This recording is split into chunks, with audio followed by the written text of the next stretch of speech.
So a lot of people have asked me to share a video on how to talk through the financial game plan. So I stress this is just kind of how I do it. This is an example game plan. And again, speak to your EVP about how you do it. The trainers, we all do it a little bit differently, but hopefully this will give you, some tips and things that maybe you could use when you do it. So first page, of course, you've got the your name, the client's name. So it's a good idea to check that that's all okay. So usually you've gone to the carryback, you've done you've reviewed, you've asked if anything has changed, you've reviewed the KTP, stopping on the main slides. You've then reviewed the fact find and gone through that. And then what I normally do is to lead into it, I say, so we took all that information, we put it into our system, and we generated your own financial game plan. So I'm going to go and share that with you now. Okay. So then we go on to building a financial house.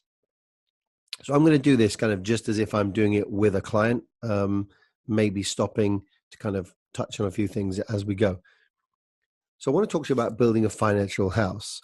So just like every house, there are different floors and a foundation and a roof and so on. So the foundation of your financial house is risk management. So that is your protection, your life cover and things like that. The first floor is debt management. So that is accelerating your debt, paying off your debt a lot sooner. Now, some people say, shouldn't I take care of the debt before I take care of the protection? And the answer to that question is no, because the protection protects your family from the debt. If you have less debt, you need less protection. Does that make sense? Great. The next floor is expense management. So this is where can you save money? Things like buildings and contents. Maybe look at your gas and electric and see where you can cut back on those areas. Maybe go through a budget planner and find out where you can save money.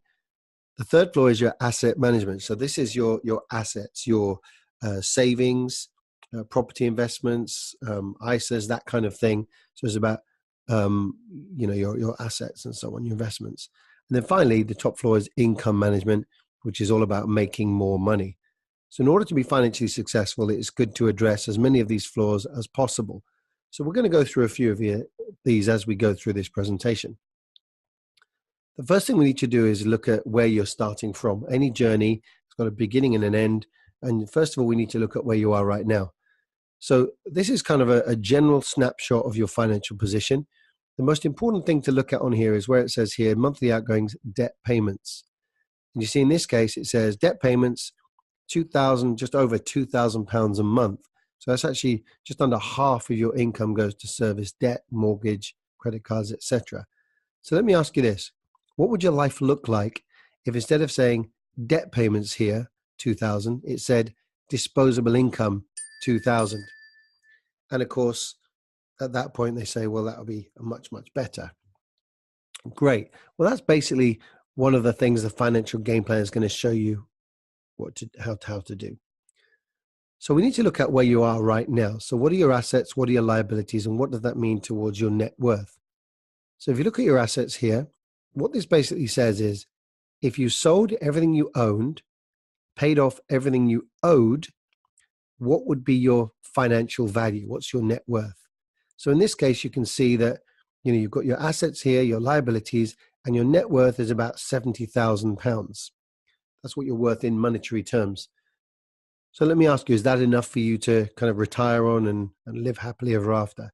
No, it's not. So what we need to do is we need to increase this net worth. And by the way, just as a side note, I normally draw on the plan. So if you don't, I like to draw a little arrow. So we need to, if you look down here and read this, increase your assets through systematic savings and investments, which means make the green line go up, and reduce your debt through debt acceleration, which means the red line goes down. And by doing that, it means the blue line goes up. Does that make sense? So let's look at the green line first. Let's look at retirement. So you mentioned to me that you could live in today's pounds at about £1,000 a month. Of course, factoring in inflation would mean you'd need about £2,000 a month for the same kind of lifestyle. So what this shows is you need a fund by the time you reach retirement age of just over £400,000.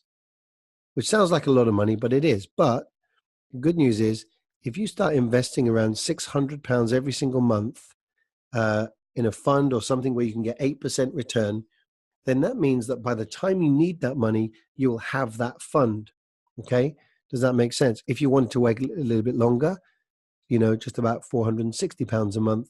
If you wanted to retire a little bit later, and equally, if it was a bit earlier, a bit more. Okay? So that's what you need to do to make that happen. All right?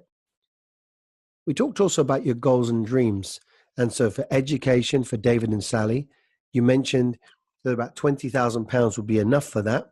So for example, in the case of David, £20,000 by the time he's 18, because of inflation, is going to be more like £30,000.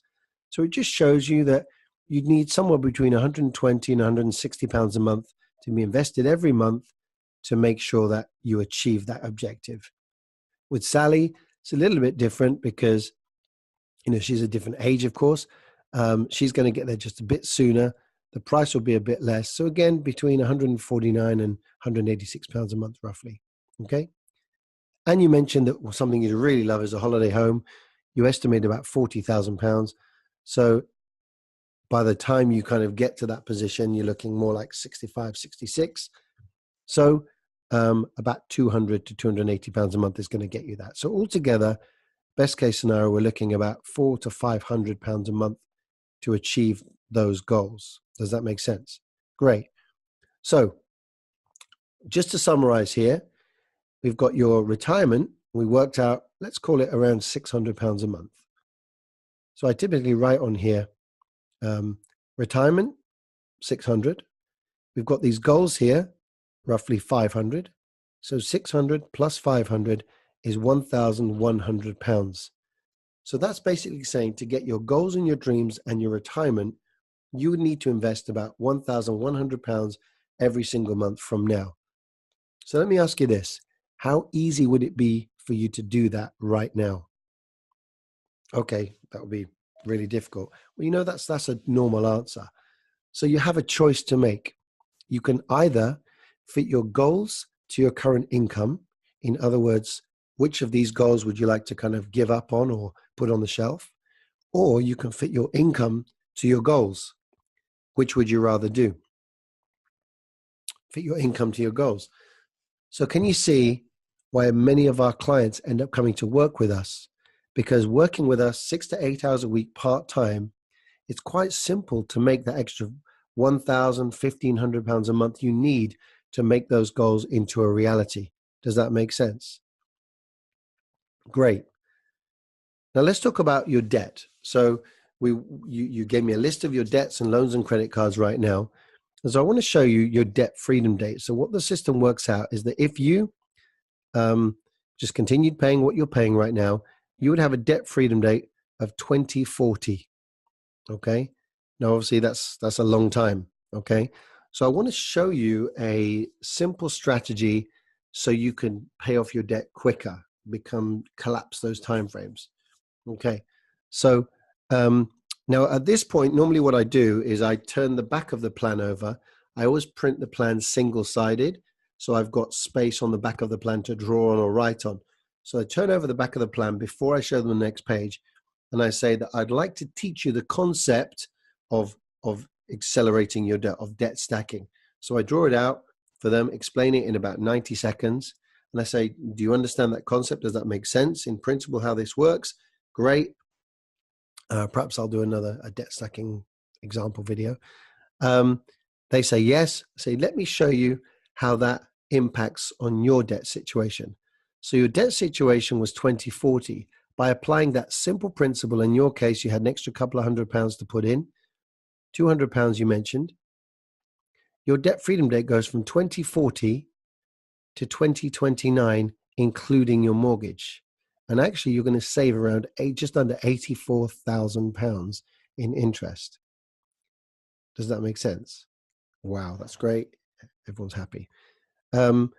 Just to clarify this, so if you look on here, all we've done is we've looked at this highest interest rate first, £35, started overpaying that by the 200.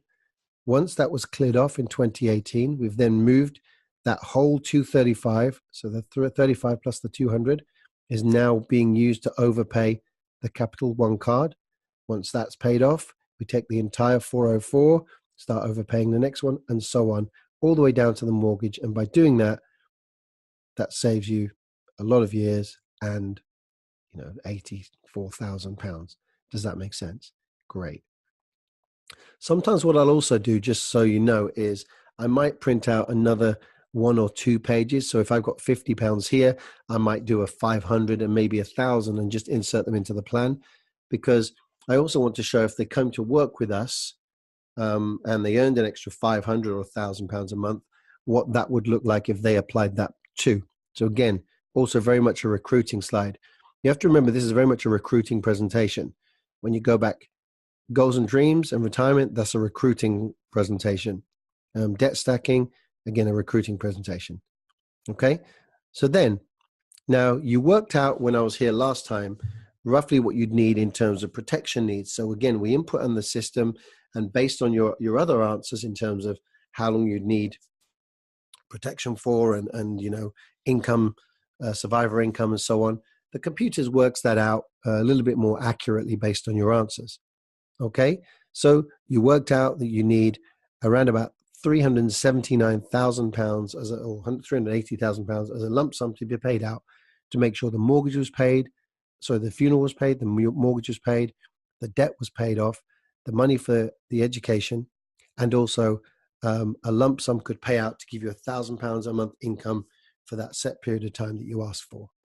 So in total, you need £380,000. Does that make sense? Great. Now, before I show you the quotes, what I'd like to do is just teach you about Vitality and, you know, why we're so excited to be working with them. So at this point, I then teach them the Vitality slides, okay? And I go through all of those slides apart from the optimizer slide. I don't teach the optimizer slide yet. And again, I'm sure there'll be another video on why that is. But I go through the Vitality slides, and only once they've understood Vitality and what the various things mean, then I'll show them their ABC quotes. Okay, hope that makes sense.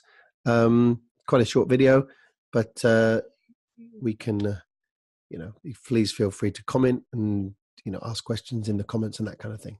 Okay, thanks a lot. Take care. Bye-bye.